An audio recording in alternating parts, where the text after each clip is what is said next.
This morning we are so pleased to have a familiar face that we see in our temple every Sunday, Dr. Daryl Doi, to share with us why does he come to temple every Sunday whenever you can. And it is almost every Sunday that we get the pleasure of your company at our Fresno Betsuin Sangha. And so let's start off with that. Okay. Why, Dr. Daryl Doi, do you come to temple? I feel the teachings have a lot of relevance for my daily life. During the week, there are lots of ups and downs, and I think everybody experiences that, right? Nobody's life is completely smooth or the way they expect things to go. So I think the teachings help a lot for me to navigate my life during the week. I have to think about, am I looking at things from my own self-centered viewpoint? And, Buddhism, I think, is fairly clear about that most of the time we do. We're not really seeing the big picture. A lot of times we're not seeing things as they truly are. So coming every week is kind of like a refresher course. Yeah, it helps me to keep these teachings in mind, helps me navigate my life during the week.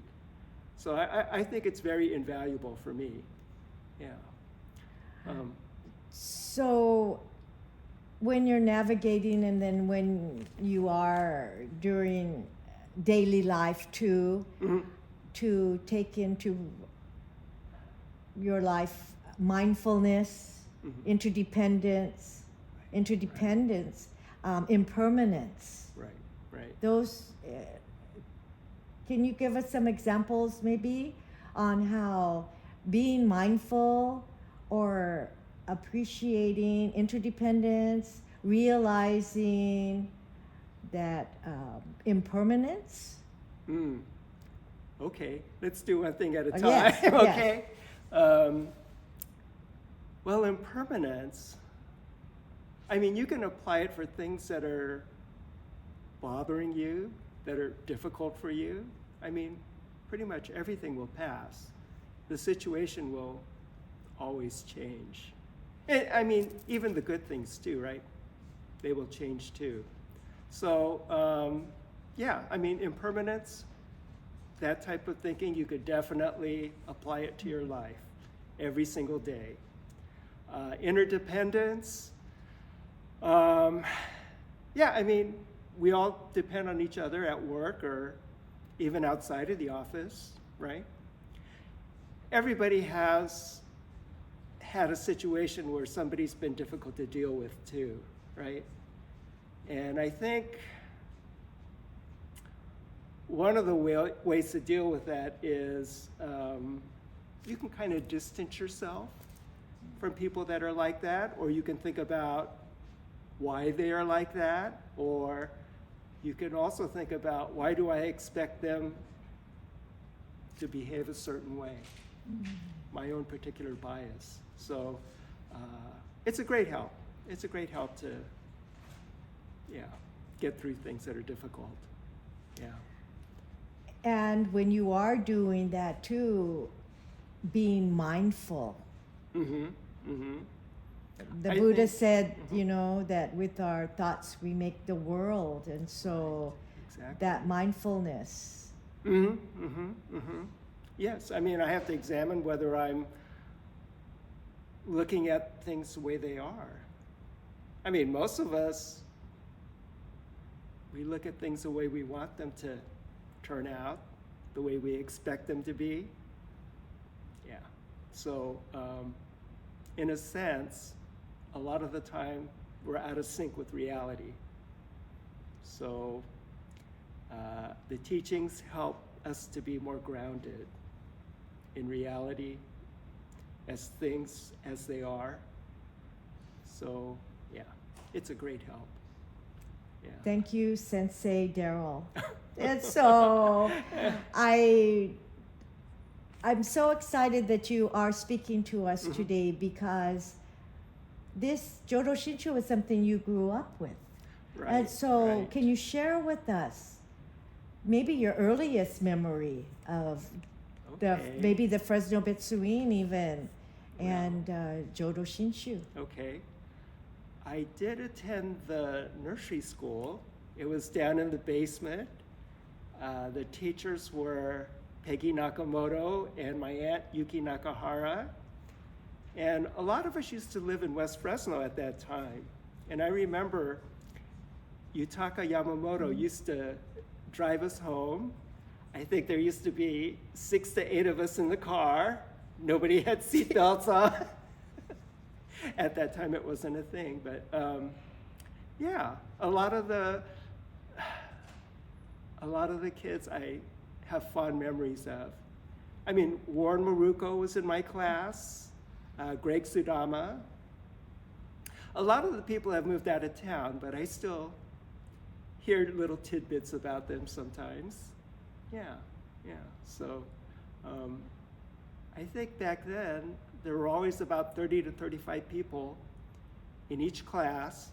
We had 3 sets of twins in our class, identical twins, which is pretty remarkable. I know one set of the twins was coming all the way from Los Banos at one time. Yeah. So I'm not going to say I had perfect attendance every year, but I did have it for a few years. Yeah, and I went all the way through 12th grade. Yeah. I have to admit, I stopped going to the temple for a while, and I think a lot of people do when they're in college. You get a little bit busy. I did attend a few times when I was going to school in Los Angeles, and then I went to the Berkeley Temple too when I was living in that area. So yeah, I had a little variety in my temple experience. Yeah, so. And so as far as your parents, your grandparents, were they Jodo Shinshu Buddhists? My dad used to bring us.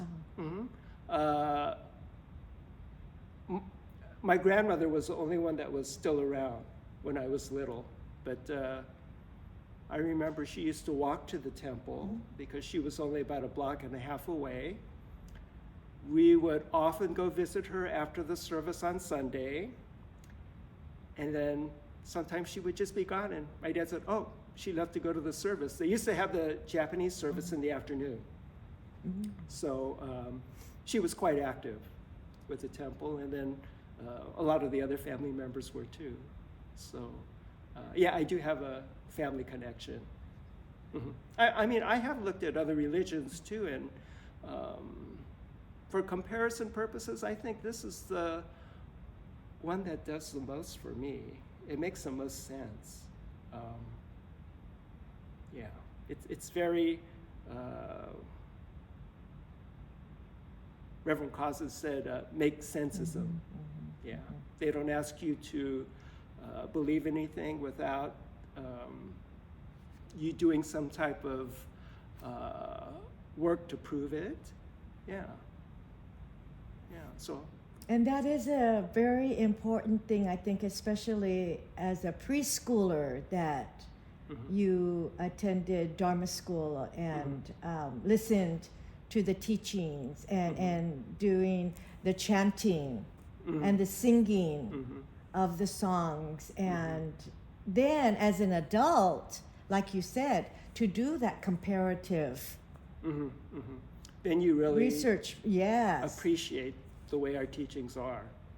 Yeah, I think that's very, very important, because your life could have taken a different path if you had decided that even though you were brought up as a Jodo Shinshu Buddhist, that perhaps that wasn't the path you wanted to continue your life on. Right. But now that you have, and I think that more of that appreciation for the teachings is even stronger, and so that's why you're a role model for me. We're very lucky to have these type of teachings, right? Not restrictive at all, no dietary restrictions or restrictions on any particular activities. Yeah, it's a very free type of teaching. Hmm. So. And I know that you do quite a bit of reading also. A moderate amount. A moderate amount. Yeah. And so I think that too, the combination of all of it, like Reverend Ka said, we don't have practice, but then I think anytime, and then it's not really a practice or a tradition of knowledge either. It's your life experience. But I think the knowledge part is important too, in the readings that we do and the learning. Oh yeah, it part. definitely backs up. That part too. Right. I have to admit, some of the books that are out are a little bit difficult to understand, like that Collected Works of Shinran. Yeah, a little bit difficult, but I think more and more is coming out that is easily understandable in English, right? I mean, whenever you translate something, there's something lost, right? It's hard to get an exact translation, yeah, but I think people are coming out with better and better material in English. Yeah, so before the services had a lot more in Japanese, the songs and yeah, but now it's almost 100% in English, right? Yeah, so things have changed a lot, yeah. So. And so Jodo Shinshu, the Buddha, the Dharma, the Sangha. Can you speak about the Sangha at the Fresno Buddhist Temple? Oh, okay. I think they're very supportive. Without the Sangha, I think it would be very difficult to support the Dharma or the Buddhist teachings, right? So it's an atmosphere or environment that's very, very conducive to hearing the teachings. Yeah. So I think they're a great help. Well, you are a very important part of the Fresno Buddhist Temple Sangha. Your energy, the way that you live your life as a Jodo Shinshu Buddhist, it's an example for all of us. And I truly, truly mean that. And so, to Dr. Daryl Doi, we thank you for sharing with us this morning. Thank you very much, Paula.